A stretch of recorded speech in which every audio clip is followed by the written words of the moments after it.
¿Qué otra cosa debemos evaluar en hombro, chicos? Aparte de haber hecho ya la anamnesis, la inspección y la palpación.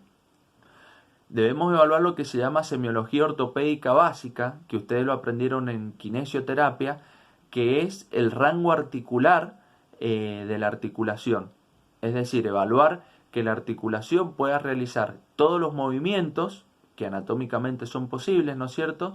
Y evaluar el rango articular de estos movimientos. No nos vamos a detener en esto porque ustedes ya tienen este conocimiento del año pasado de otra materia. Vamos a hablar de dos patologías que son muy comunes en hombro. En realidad hay una gran cantidad de patologías traumáticas en hombro.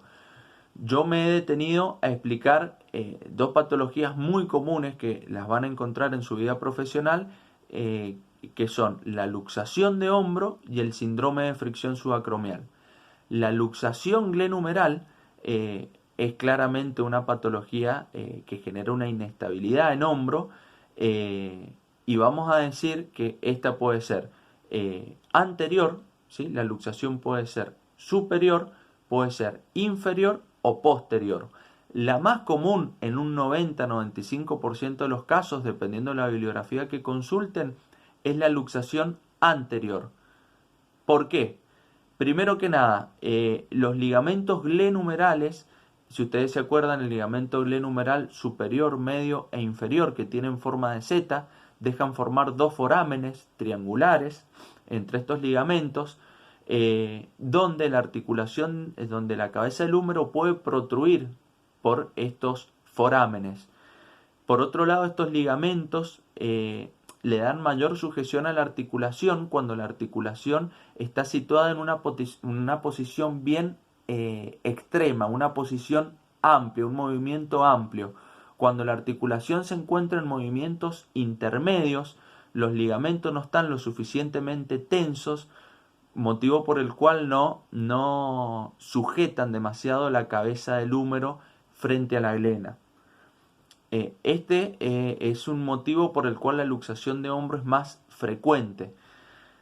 Otra cosa, la cápsula articular del hombro es más gruesa, digamos, es más importante, tiene un mejor tamaño anatómico en su cara posterior que en su cara anterior. Y los músculos que tenemos en la cara anterior del hombro no le dan demasiado sostén. Entonces, ante un mecanismo lesional, que es el más frecuente de la luxación anterior de hombro, que son la abducción, la extensión y la rotación externa de hombro, si ustedes se ponen a ver, la cabeza del húmero se sitúa en una posición tal donde fácilmente puede protruir hacia adelante si la persona sufre una caída y recibe un traumatismo de atrás hacia adelante, ¿sí? Que es común esto en las prácticas deportivas, en el mecanismo del lanzamiento, o bien en una caída, ¿sí? Las otras luxaciones de hombro son menos frecuentes. Una luxación superior implicaría una luxofractura, porque ustedes recuerden que el hombro tiene un techo óseo dado por el acromio. Entonces, para que se luxe la cabeza del húmero hacia arriba, tiene que haber alguna fractura del acromio probablemente, o de la espina. Las luxaciones posteriores también son poco frecuentes. Recuerden que tenemos un plano muscular importante, que es el manguito de los rotadores, más que nada dado por infraespinoso, supraespinoso, redondo menor, que le dan un sostén importante a la articulación. Son comunes estas luxaciones posteriores cuando la persona cae hacia adelante y apoya los codos en el piso o las manos en el piso. Y también tenemos la luxación inferior o luxación erecta, que se llama, que se produce cuando hay una abducción forzada. Por ejemplo, la persona cae y de costado, ¿sí? Y descarga el peso del cuerpo sobre el miembro superior, y el húmero se abduce 180 grados y se produce una luxación inferior, donde la persona llega a la guardia, ¿sí? Con el hombro abducido 180 grados, con el codo en flexión, ¿sí? Y con la otra mano sosteniéndose esta otra mano, sin poder llevar la articulación a la posición normal. Llega en esta posición pidiendo que le reduzcan la articulación del hombro. Volviendo a hablar de la luxación anterior, ¿cuál es la posición en la cual se va a encontrar el paciente? El clásico signo de la charretera, ¿sí? Ya saben que se llama así porque el hombro pierde la redondez propia que tiene el hombro, dada por la cabeza del húmero y por la masa muscular del deltoides. Se pierde esa redondez, ¿sí? Y parecería la hombrera de un traje militar, ¿sí? La charretera de un militar.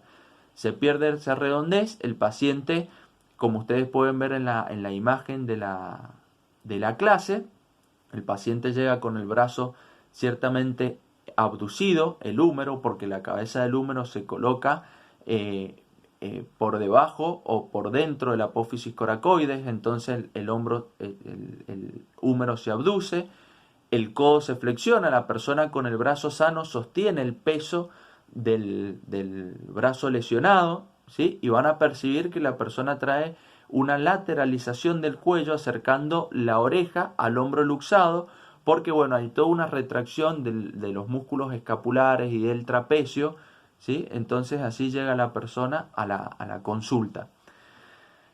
Esta luxación anterior a su vez se puede subclasificar, dependiendo de la bibliografía, en 3 tipos o en 4 tipos. Si la cabeza del húmero se encuentra por fuera de la apófisis coracoides, vamos a decir que es una luxación anterior extracoracoidea, puede ser subcoracoidea, intracoracoidea o hay un cuarto estadio que es la subclavicular, ¿sí? O infraclavicular, donde la cabeza del húmero está por debajo de la clavícula directamente y ustedes pueden palparla acá, la cabeza del húmero que debería estar acá, está acá, ¿sí? Uno puede palparla debajo del pectoral, ¿sí?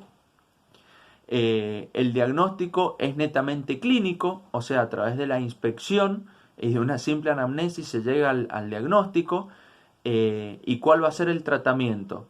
El médico debe reducir la articulación del hombro, la va a inmovilizar generalmente con un cabestrillo o con un vendaje de Belpó, pero generalmente se usa el cabestrillo porque la persona va a tener que estar con esa inmovilización, dependiendo de la edad y la severidad de la patología, por lo menos 3, 4, 5, 6 semanas. Entonces lo que se utiliza generalmente es el cabestrillo. Durante la utilización del cabestrillo y luego de la misma, la persona va a recibir un tratamiento fisioquinésico.